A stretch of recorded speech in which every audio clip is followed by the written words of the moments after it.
When we want to know, do you have any minesweepers? Well, would rather not get involved, sir. I said, for 40 years we're protecting you and you don't want to get involved in something that is very minor? It's interesting. I'm almost doing it in some cases, not because we need them, but because I want to find out how they react.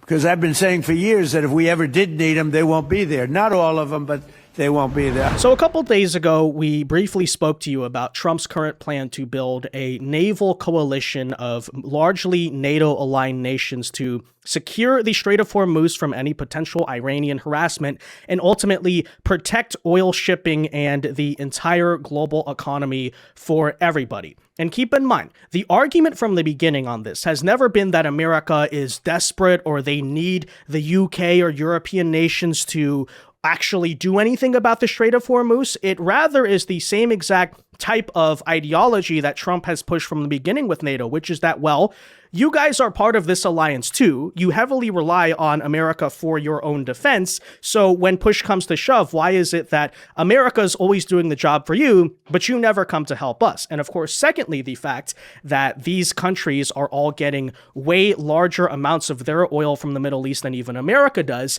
Shouldn't you think that these countries would come to protect their own economies? Like, how is it or why is it that America has to basically secure the global oil supply for everybody else except ourselves, right? Obviously, these other countries should come to help. So that was the Trump appeal.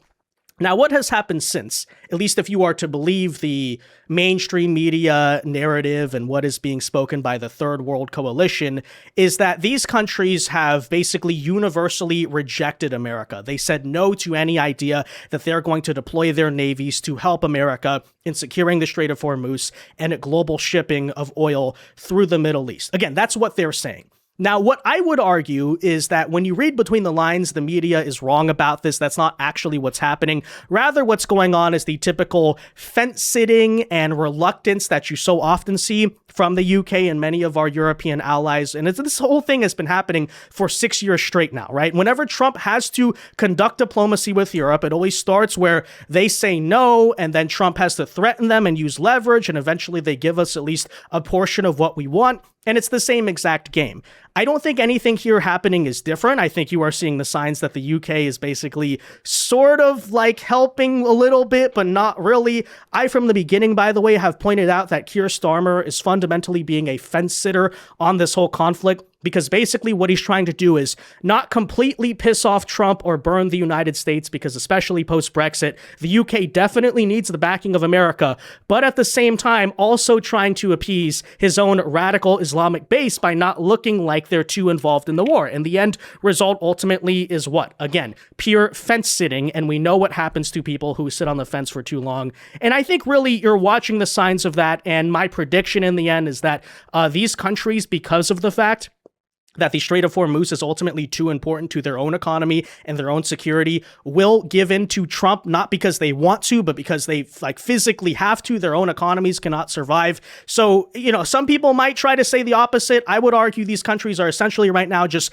leeching off America, hoping America does the job for them. And if Trump continues to double down and show that, hey, we're 100% serious. We expect you to also do your fair share, especially looking at you, NATO countries, to also protect the Middle East. I think that's going to happen. But if you disagree, we'll bring you this full chronicle and kind of show you the current dynamic right now between America and NATO, some countries refusing, especially the UK. Let's talk about all of it, guys. Again, updates currently on the Strait of Hormuz. So let's get into it. First, though, do us a favor. If you enjoy our content, make sure you hit that like button down below. Subscribe to the channel if you are new. We greatly appreciate the support, but it also ensures that you can stay up to date with all of our latest news and coverage. And that said, let us begin here from just the beginning, where we'll explain the how and why, right? Why is it that President Trump is demanding other countries come to help when it comes to the Strait of Hormuz? I repeat, it's not about the fact that the U.S. Navy can't do it themselves. I know a lot of leftists are trying to claim that America's desperate. No.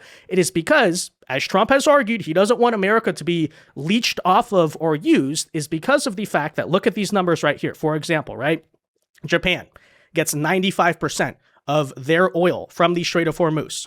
Why doesn't Japan come to help? China, by the way, gets 90% of their oil from the Strait of Hormuz? Why doesn't China tell Iran to stand down? But even as it comes particularly to NATO powers, it's also true that the Middle East heavily is a big oil market for Europe, and considering that the United States gets less than 1% of its oil from the Strait of Hormuz, again, the question here from Trump is essentially, why should it be America's sole responsibility to protect the oil market for everybody else? Take a listen to that argument. Some countries far more than ours. You know, we get less than 1% of our oil from the Strait, and some countries get much more. Japan gets 95%. China gets 90%. Many of the Europeans get quite a bit. South Korea gets 35%. So we want them to come and help us with the Strait. So yeah, that has basically been the crux of Trump's argument thus far. And by the way, why I believe he will ultimately win in this standoff is that it's basically a case of self-interest for these other countries, which is to say, hey, you and your economies rely far more on Middle Eastern oil than we do, so why should it be America's sole responsibility to protect your oil supply? You should come in and do the exact same. Especially looking at a country like the UK, which it's reported is currently having to potentially deal with the possibility of fuel rationing. You mean to tell me you don't think it's your fight? You don't think it's your issue? We're not asking you to go bomb Iran. We're simply saying that, hey, we're asking you actually to secure your own oil tankers through the Strait of Hormuz. That's your own national issue, not ours, okay? It's just simply the case that many of these NATO countries and other NATO-aligned countries seem to believe that, hey, it's America's job to defend us for us, and, screw the idea that we should actually come also to the defense of our own country, our own economy. And Trump's basically, again, saying no to that. Now, thus far, the response from NATO countries, at least according to the mainstream media, has largely been the typical reluctance, the typical anti-Trump grandstanding that we've seen many times before. And if you've paid attention to those patterns, by the way, you also know how this always ends, is that after making their stupid little argument, then Trump, says, no, we're serious about this. We're going to use leverage here. And then in the end, what do? They make a deal. And I repeat, my argument for why I believe NATO countries will eventually step up and try to secure the Strait of Hormuz, even if it's 2 months too late, is ultimately, again, not because they support Trump or they want to help America, but because they know their own economies cannot survive a closed Strait of Hormuz, which I repeat has been Trump's argument about this the entire time. But thus far, let us show you the current response. So leading members of NATO have, at the moment, dismissed Donald Trump's demands for assistance in the war against Iran, with Germany as one example, insisting that the conflict has nothing to do with the military bloc. The spokesperson here for Merz said the following out of Germany, quote, "It is not NATO's war. NATO is an alliance to defend the alliance area. The United States did not consult us before this war, and so we believe this is not a matter for NATO or the German government." Now, quite hilariously, Merz is the same character who claims that, for example, Ukraine is NATO's war, despite the fact that is also outside of the alliance area. You never see him complaining about America giving aid to Ukraine. Actually, as a matter of fact, all these European leaders say it's an existential NATO issue, which it's quite literally not. And actually, in terms of direct fighting, we don't even have a NATO country involved in the conflict. But as you can see, it's the typical behavior, right? Why are they so passionate in Europe about Ukraine? Because that's a war that affects them far more than does America. So when the war affects them, they demand America's help. When the war is more of an American-led conflict, then suddenly they say, oh, it's not NATO's issue, right? So you see, as usual, the typical unfriendliness, the unhelpfulness, the ultimate delinquence of our so-called allies in NATO. This is something that Trump has called out repeatedly.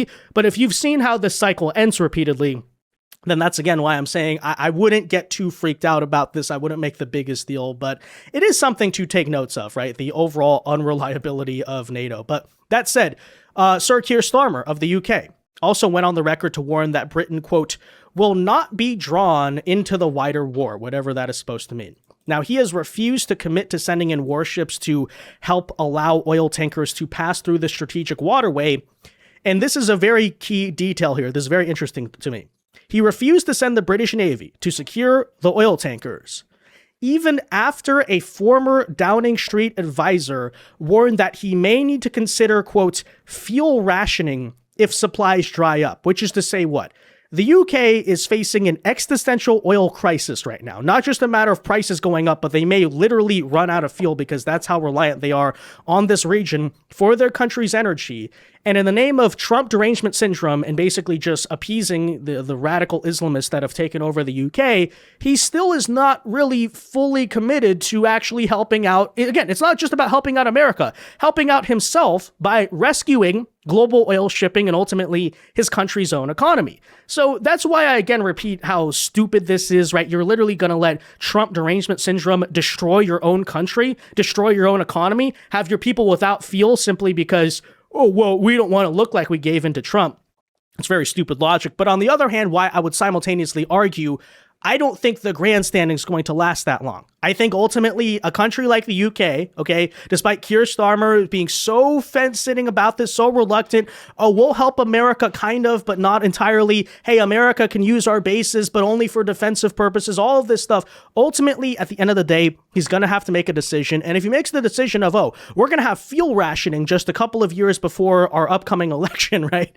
I don't think that's actually very smart to do politically, right? At the end of the day, he's going to have to pick one side of this. And given his country's reliance and in their own strategic need to secure the Strait of Hormuz, I would argue, you're going to see a ultimate capitulation here from the UK. But Keir Starmer, the fence sitter himself, said the following, quote, ultimately, we have to reopen the Strait of Hormuz to ensure stability on the market. This is not a simple task. There have been discussions going on in relation to a viable plan. So as usual, Starmer's sort of a rhetorical expert of saying a lot, but saying absolutely nothing at the same time. But, he is stating we want to open the Strait of Hormuz. He knows we have to, but I would argue what he's really doing is hoping, hey, America, can you kind of just do that for us, right? We're too lazy. We want to just sit here and watch you do it. So that way we don't have to deal with political consequences or something like that. But of course, you got this whole full statement that says, we want to make sure that involves as many partners as possible. That's been our stated directive here, particularly talking to European partners, inevitably talking to Gulf partners in the US, because we need a credible, viable plan if we can. So again, that sort of sounds like the UK is open to help, but it's not a full commitment. What on earth does it exactly mean? We don't know. And I repeat, we have called out this very fence sitting from Starmer on day one here. Now, President Trump has made it very clear he's not happy with this sort of squishy, wish-washy behavior from the UK and other NATO countries. As a matter of fact, take a listen to what his official response on this has been at an event just earlier at the White House today. Done a great job. And when we want to know, do you have any minesweepers? Well, would rather not get involved, sir. I said, for 40 years we're protecting you, and you don't want to get involved in something that is very minor. Very few shots going to be taken because they don't have many shots left. But they said, we'd rather not get involved. I just want the fake news media and everybody else to remember that that was said, because I've been a big critic of all of the protecting of countries, because I know that we'll protect them. And if we ever needed help, they won't be there for us. I've just known that for a long period of time, just like I knew about the Strait, that it would be a weapon. I was very surprised with the United Kingdom, because the United Kingdom, 2 weeks ago, I said, why don't you send some ships over? And he really didn't want to do it. I said, you don't want to do it. We've been with you. You're our oldest ally. And we spend a lot of money on, NATO and all of these things to protect you. I mean, we're protecting them. We're working with them on Ukraine. Ukraine's thousands of miles away, separated by a vast ocean. We don't have to do that, but we did it. Well, Biden did it. I mean, I have to be honest with you. Biden got taken to the cleaners. But we worked with them in Ukraine. We don't need to work with them in Ukraine.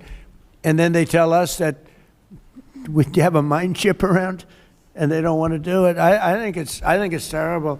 No, I was very surprised. I told him, we requested 2 aircraft carriers, which they had, and he didn't really want to do it. And then right after the war essentially ended, meaning they were obliterated, he said, I would like to send the aircraft carriers. I said, I don't need them after the war has ended and won. I need it before the war.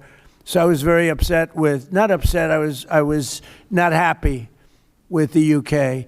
I think they'll be involved, yeah, maybe. But they should be involved enthusiastically. We've been protecting these countries for years with NATO, because NATO is us. You can ask Putin. Putin fears us. He has no fear of Europe whatsoever. Right. So I'll repeat. I don't think that what you're watching right now is Trump desperately begging, hey, UK, hey, Europe, we need you for the Strait of Hormuz. We can't do it by ourselves. Of course we can do it by ourselves. But what Trump's really doing is testing the reliability of the NATO alliance, and to an extent trying to prove the point, hey, you guys are not actually stable or useful allies. And he brings up a lot of great points, right? America did everything to help out Europe when it came to Ukraine, but suddenly now Europe wants to abandon us when we have the situation in Iran. Even though, sort of similarly to Ukraine, it actually directly affects your own economy more than it does ours, but you're not going to come to the table? Or in the case of a leader like Starmer, you're going to sort of help us out, but not really, and we have to constantly pull you to even do something, deploy one single military asset? That's not a very reliable alliance, right? And I think it honestly summarizes yet another reason why Trump is correct about NATO. He always has been, which is that, hey, is it marginally useful to the United States to have this defense alliance going for us? I guess, sort of. It kind of keeps Europe a little bit connected to us instead of going over toward the Chinese camp, even though they're kind of selling out to China anyway. But at the same time, I don't think NATO, frankly, is going to survive the 21st century, because no matter how much liberals like to chant these words about a rules-based order, or, we support Europe because of these shared values of democracy, that's not how NATO works, and that's never been the reality of geopolitical alliances to begin with. No. What is really the truth is that countries don't ally with themselves based on these stupid ideas of rules-based order, shared democratic values, international law. Liberals just literally don't understand how the world works, which is why they think these idealistic platitudes actually rule the world. No. Countries unify based on shared interests, and what Trump is basically proving right now, which has been the case, I would argue, since the end of the Cold War, is that the shared common self-interest of America and Western Europe is no longer as strong as it was during the Cold War, right? During the Cold War, the truth is that America and Europe never allied based on democracy. They allied because they both had a shared enemy in the Soviet Union. Now the world's more complicated than that. America has maybe more interest in battling China. Europe has more interest in battling Russia. We don't really get along. This is honestly, I think, another example of why NATO long-term is probably not going to last, or really the United States is going to fight to protect it. But anyways, that is a discussion for a different day. What is my take, let me give this, on the actual situation itself, which is whether or not the European countries will ultimately come and decide that they want to marginally help out in the Middle East? Well, I will once again state that I think it's funny how people have watched Trump conduct foreign policy for over 6 straight years now and never notice a pattern, okay? All these people saying, oh, our allies have abandoned us. They said no, ha ha ha, Trump failed. How much has social media rotted your brains? Okay, do people just feel like they were all born yesterday or something, or if things don't immediately all happen in 2 seconds, then it's a failure for Trump? It's such a ridiculous cycle, okay? Because the reality is we've seen the same story play out before, where these countries say no, Trump threatens them, ultimately they give in to something, right? As I argued here, I think what you're watching right now is the typical political games from fence-sitting world leaders. These countries get far more oil from the Strait of Hormuz than we do, and I have argued will be forced to act, right, if push comes to shove, which is why I think in the end they will capitulate to Trump, I would argue right now what they're doing is lazily sitting there hoping that the U.S. solves the problem for them. That's all that's happening. It's like the typical delinquence and laziness that we see from NATO and many of America's allies. But I would remind people, okay, when it came to defense spending, you may remember back in Trump's first term, Trump demanded that NATO countries need to start paying their bills when it comes to defense. It was widely mocked and ridiculed. Liberals said that, oh, he's burning down NATO. The German group of leaders at the UN sat there and laughed at him or whatever. And then what's happened ever since is that now almost all the countries in NATO, with the exception of Spain, are now paying around 5% of their GDP in defense, right? In the end, what happened? Trump was right and they gave in to Trump. The same exact thing happened on Greenland. So I would argue in the end, that's probably what you're going to see here now. Now, it still does not really give you a lot of confidence about the fact that, hey, So we have to constantly be like fighting NATO to remotely do anything. But that's what I would say about it is, again, I repeat, I think in the end, these countries are going to give in. As a matter of fact, I think you've seen the signs of that, right? And if anyone thinks here, again, that the European Union or Europe as a whole can defend itself without the US, keep on dreaming. You can't.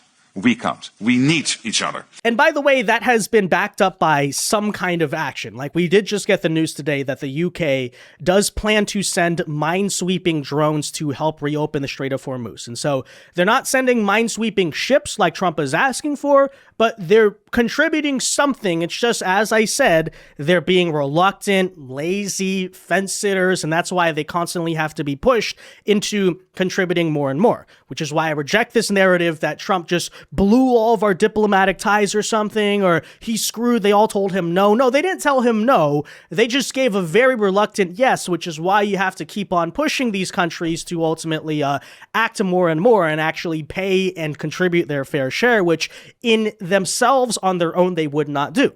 Right? That's the reality. America has to constantly whip all these other people into shape. And Trump said something similar today about Emmanuel Macron of France. Take a listen. Have you been speaking with the French President Macron about the coalition to reopen the Strait of Hormuz? Yeah, I have spoken to him. He's been on a scale of 0 to 10. I'd say he's been an 8. Not perfect, but it's France. Are you we don't expect perfect. Are you confident that France will help with the reopening of Strait of Hormuz? Yeah, I mean, sure. I think he's going to help. I mean, I'll let you know. I spoke to him yesterday. I don't do a hard sell on them because my attitude is we don't need anybody. We're the strongest nation in the world. We have the strongest military by far in the world. We don't need them. But it's interesting. I'm almost doing it in some cases, not because we need them, but because I want to find out how they react.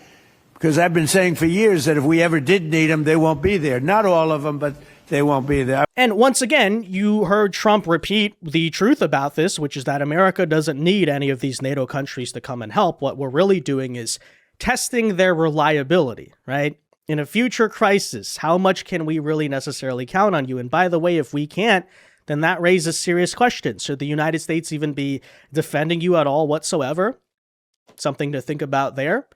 And now, I do believe, I will say, again, as Trump is sort of hinting as well, I do believe in the end, most of these European countries will stop the grandstanding and realize, oh, shoot, you know, we should do something because it's also our oil, and they'll come to the table and they'll help out at the end of the day.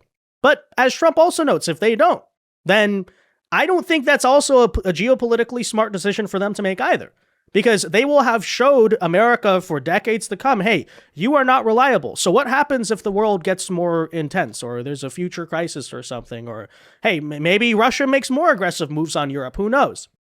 Is it going to be America's job to come to your defense? Are you going to try to invoke the NATO alliance to make us do something? Well, you can try, but you don't think that policymakers or military planners in America are going to remember, hey, you know, when they tried to come to help us, we didn't do anything. Why should we help them? Just something to think about, right?